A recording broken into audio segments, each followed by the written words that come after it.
Doom Eternal and its 2016 predecessor have pioneered a first-person shooter subgenre that they've named combat chess. In combat chess, each enemy has a specific purpose, which will keep combat completely unpredictable and engaging for the players. The most important goal in designing Doom Eternal is to create the power fantasy of becoming the Doomslayer. In order for it to succeed, the player's instincts need to be developed, and the developers are training your playstyle with their lighting design choices. These indicators are barely noticed, but you're being trained just like a puppy. And it's the developers giving you these lighting tools on the battlefield that will make you the ultimate Doomslayer.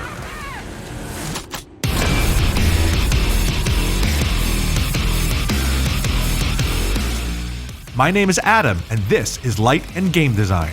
I'm going to use my years of experience as a professional lighting designer to examine the crucial role that lighting plays in game design. I hope to inspire you on your own game design journey. Be sure to click the subscribe button so you'll catch our weekly design videos, and also there are many spoilers ahead. Doom Eternal's large combat battles take place in gladiator-style arenas.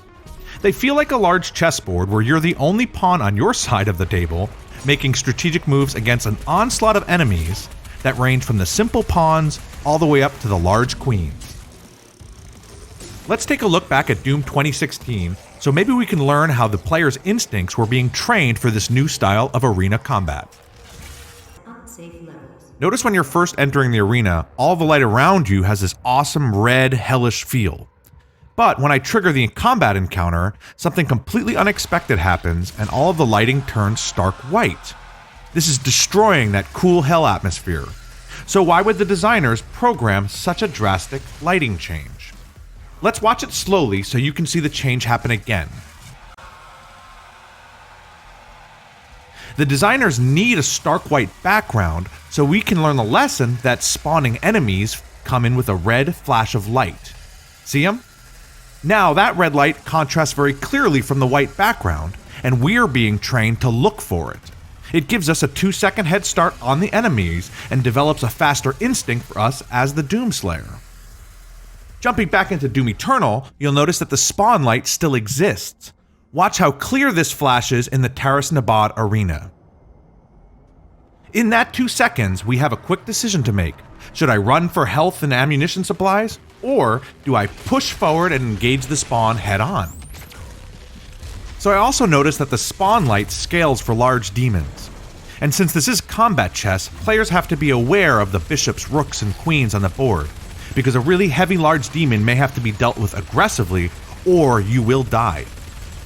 Let's watch this again and notice that I stopped short when I saw this 20-foot tall lighting flash. I didn't know what was coming through, but I knew it was huge, so my instinct used that 2-second head start to switch to the chain gun. So if they want us to have the power fantasy of being the ultimate Doomslayer, they also need the player to push forward aggressively, and that's when they coined the term push forward combat. As a result, they've designed the arena so that there's no cover positions for you to really hide behind, so you're always exposed from multiple directions. And if any player stands in one place too long, the enemy accuracy is actually increased so that the player will be overwhelmed and killed. Secondly, you'll notice that there's very few supplies around the arena for you, so the only way to get more health or ammunition is actually to kill enemies in specific ways. This is why the developers created the glory kill. Whenever an enemy's health drops very low, they enter a staggered state where they can't do anything. The enemy then glows white, telling you that you're too far away, so you run closer and the light snaps amber, and that means you're close enough to trigger the glory kill. It's only then we receive positive feedback of a violent animation and health being dropped for us. So here they've trained an instinct that every time we see this flashing light, we run towards it and hit the murder button. But if you don't take the glory kill fast enough, the enemies then regain their health, and that's negative reinforcement. Bad dog. The glory kill light is always one of the brightest things on the chessboard, and the designers are actually flashing the light's intensity, so they're doing everything they can to pull your attention to the shiny object in the room.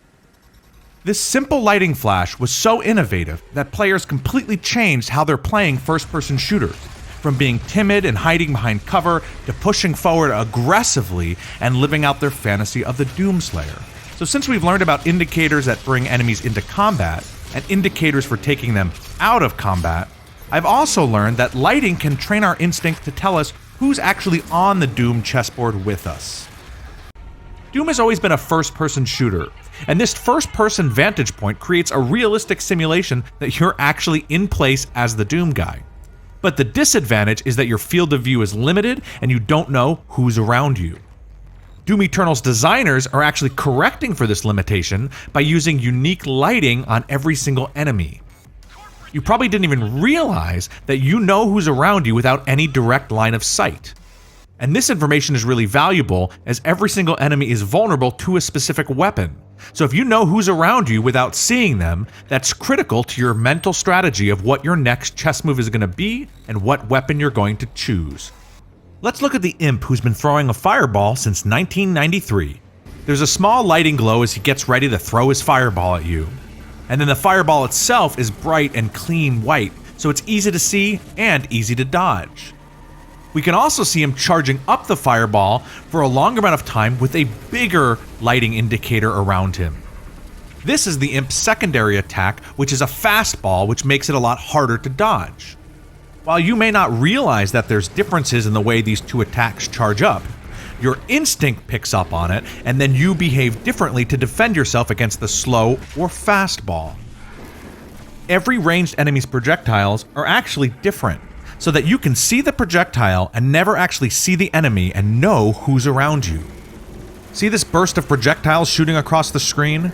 Without even looking, I know that there's a Marine on the board.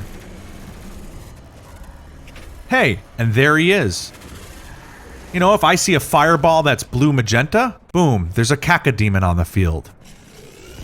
Or even here where I'm focused on the large Mancubus, a couple of acid yellow spits from the side and I realize, hey, there's also a Gargoyle on the field. Red electric orbs are very clear, there's an Arachnotron. But a large demon that's really deadly calls your attention with something like very unique big green blast shooting at you. Like this armored Mancubus. Some enemies have their weaknesses revealed with lighting tricks. First example is the electric laser shield guys. Their shield explodes with a plasma rifle. So it was wise to design the shield as a bright cyan that's large, so players can easily spot them and know they have a tool on the chessboard. The toughest enemies, like the Marauder, can actually block every single attack you throw at it. His axe and shield are glowing red, and they're actually casting light on the environment around it, to make sure that you can see him quickly from a distance. The only time you can get a good strike on the Marauder is when his eyes actually flash a green light. And it's enough hits during this green light flash that you're able to finally take him out.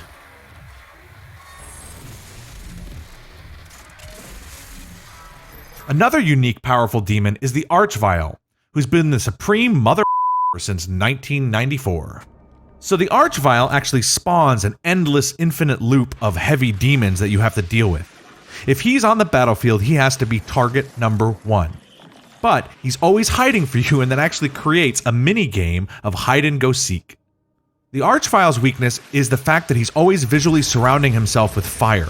So you can see here I catch a glimpse of him through this grating. It's this bright firelight that immediately tells me there's the Archvile, I have to go after him. I'm coming for you. Without the giant wall of fire around him, he'd be almost impossible to find, and then the combat would just be not fair. Ready or not, hide and go f*** yourself. Combat environments have also been lit subtly to help the players. While the developer's main goal is to challenge us, they also have to create a set of rules to help us along the way, which is a relationship of trust we have with them. For example, this laser trap has a blue light that says, hey, I'm safe to walk by. As soon as it flashes red, that's a warning from the developers that this red light is now a full-blown laser trap that will hurt you. The environment can also have things like this beautiful blue glow, which any player would instantly realize, hey, if I just jump off this cliff, I'm going to be fine and hit a launch pad at the bottom. And from up high, we can see that all of the floating platforms have a white light on each. This tells you where you're safe to go and make sure that you see the path ahead. Even the final boss level has lights on their platforms to make sure that they're clear and that they stand out when you're running around the arena. I hope you guys were able to learn something from this video about Doom Eternal's combat lighting. I certainly did, and it's very clear to me that the developers have been training us with lighting the whole way through.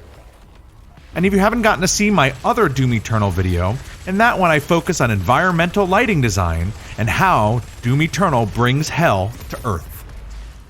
So if you loved the video, smash the like button and make sure you subscribe as I'm releasing new game design content every week.